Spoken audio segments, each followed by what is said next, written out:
Siema, jestem Oskar i dzisiaj będziemy grać bladiego. Nie wiem po co, ale będziemy. Welcome to Baldi's Basics in Education and Learning. That's me. Oh, hi. Welcome to my schoolhouse.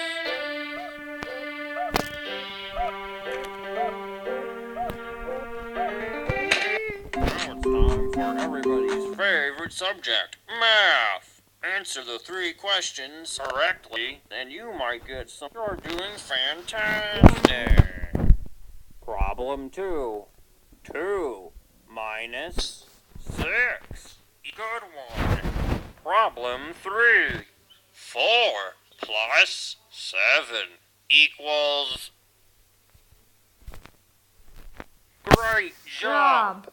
Lots. You did great. Come here and get your prize. A shiny quarter. Just click on it with the left mouse button to pick it up. Now it's time for everybody's favorite subject. Good one. Problem 2. 7. Yeah.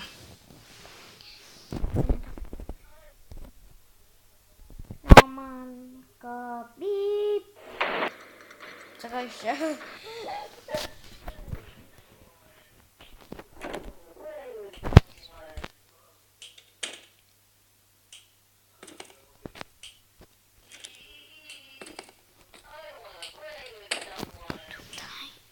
Zrobię to 2 razy.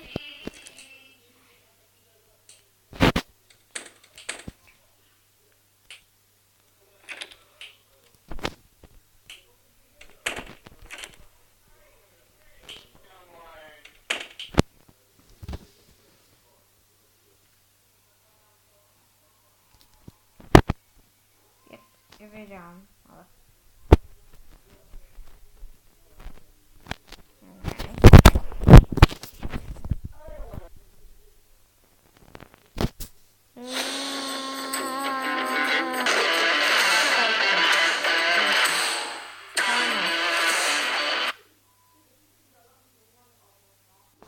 Nie. Nie. Nie. Dobra, to weź.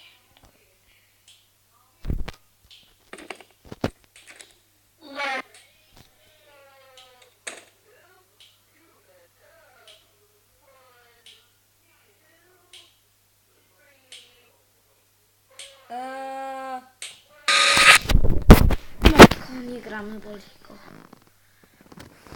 Chyba poglądamy sobie trochę YouTube'a.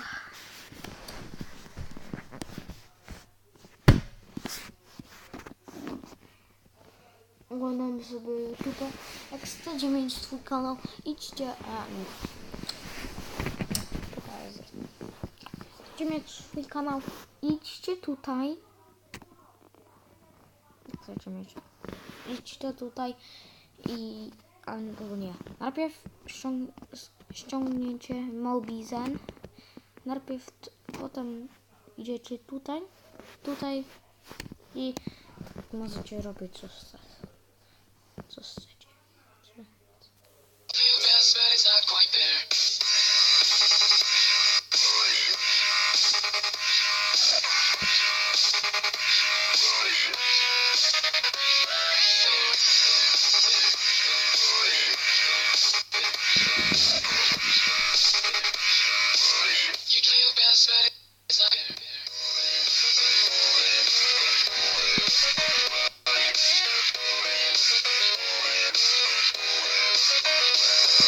On chyba ma Mobizen. Followed by Mobi. Yep. Yes. Knew it. Ja wiedziałem. Now we have a real inside-out challenge, all right? There's some dividers behind this curtain here. Yeah, we're like up in a basement, and you see all the sides and stuff. But anyways, you guys have to go behind the curtains Flip your clothes inside out. The first person that comes out with their clothes inside out wins the challenge. You ready? On your marks. Go, get set. And go! Nobody look at each other because that's just weird. Wait! Do we have to flip our underwear? No, just your shirt and your pants.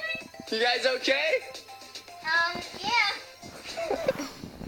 Happy Easter, everyone! It's no secret that I like doing themed videos. Last Easter I covered my top 10 baby Pokemon to represent the theme of new life, but this year I didn't know what to do. And of course the answer was incredibly obvious and staring me right in the face. What better time to make another Easter eggs video than Easter? Around a year ago I made a few videos covering Easter eggs in the Pokemon trading card game, and there are still a lot of cards that I didn't cover. I made a lot of these videos within a very short amount of time, and while taking a break to focus on other projects, I kinda just forgot about it. But here it is. The longer... Okej, wróciłam. Awaited part 5 of this series thingy. So let's finally get into 10 more Pokemon card Easter eggs. So first we're going to start off with a small group of cards from Unleashed. I've been alerted by various people to the similar imagery used in quite a few of the grass-type cards. The Turtwig and Cherubi lines, as well as Tropius, all have these grass-type banners in the background. I like to think that it represents some kind of race, but that's just my take on it. I wanted to do more research though. A good way to find out more about these kinds of cards would be to see how they were originally released in Japan. Unleashed itself was never released as a proper set in Japan, so I figured that these cards would have to come from somewhere unusual. Turns out these cards came from a Torterra half deck, released alongside Magmortar, Blastoise, and Raichu half decks. And what do you know, the cards in those respective decks all have the same imagery as the previously mentioned cards, with the banners being changed to represent the deck's type. It's like all these Pokemon are in races determined by type, and each card shows a different Pokemon's perspective. It's on a scale that I've never seen before, with the sheer amount of cards that share this imagery, so it's really quite a treat. This Bulbasaur and Ivysaur duo way back from Crystal Guardians is another one of those that splits up one picture between two cards. Put them back together, and you've got one picture of Bulbasaur and Ivysaur frolicking in the flowers. One card that I've been meaning to talk about for a while but just forgot about would be Breakpoint Lapras. If you look closely, you can see a mysterious figure swimming near the surface. I don't know about you, but I'm almost certain that that's Misty, especially considering the trainer card Misty's Determination was reprinted in this same set. You don't often see people in the artwork of cards, but I think that this cameo was really well placed. I don't know if this one counts as a proper Easter egg, but it took me forever to figure it out, and when I did I thought it was really clever, so let's go with it. EX cards were first introduced in Gen 3, and then in Gen 4 they took a break in favour of level X's. Gen 5 got off to a slow start in terms of Ultra Rares, but a few sets in they reintroduced the X's. The 3 sets that are part of this reintroduction would be Next Destinies, Dark Explorers, and Dragons Exalted. Do you notice anything? They all have EX in their names! I know it's intentional, because they even have the X highlighted in each logo. I don't know why it took me so long to figure it out, but I think it's pretty clever. Next is another duo of Plusle and Minun cards, of which there are a lot. This time coming from EX Deoxys. Like most of the others, it shows one scene from the perspective of both Plusle and Minun. They seem to be having a little bit of a jig in this one too. Next is a duo of cards that I would be very impressed if you knew about. In 2009, a duo of promotional cards were released in Japan, but never saw a translation. These two would be Jigglypuff and Chatot. This is one of those duos that shows one scene from a different perspective per card. In Jigglypuff, you get the front view of the beach, and you can see Chatot gliding in the background, whereas in Chatot's card, you can see Jigglypuff frolicking in the distance.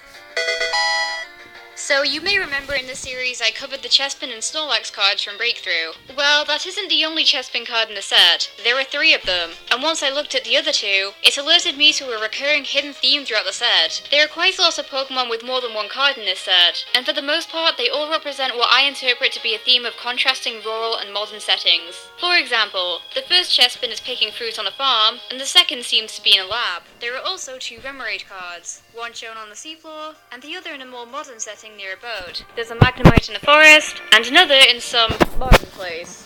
I don't know what else to call it.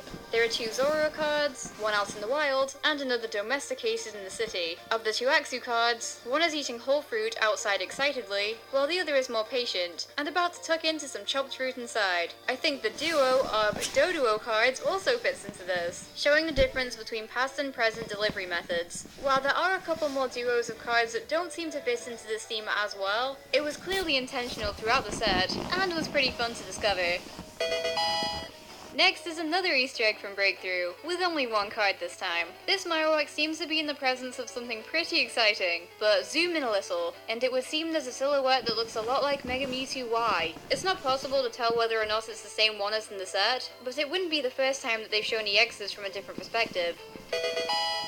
This next one is a little more difficult to tell if you've never seen the full picture, but the Raikou, Entei, and Suicune cards from Neo Revelation are just parts of a gorgeous image showing them leaping away from the burn tower. Honestly, these are some of my favourite types of card Easter eggs, so I hope that they start making more like these 3 again. And we're gonna finish off with more Southern Islands cards. The next trio of cards I'll cover from this set includes Togepi, Ivysaur, and Raticate, which all make up a lovely scene shown on the Riverside postcard. I love cards that feature multiple Pokemon, but it's a shame that so few of the Pokemon in this piece of artwork got their own cards. Still, the art style is gorgeous, so I'm content just looking at it. But that's it for part 5 of 10 Pokemon card Easter eggs. If you've spotted something hidden that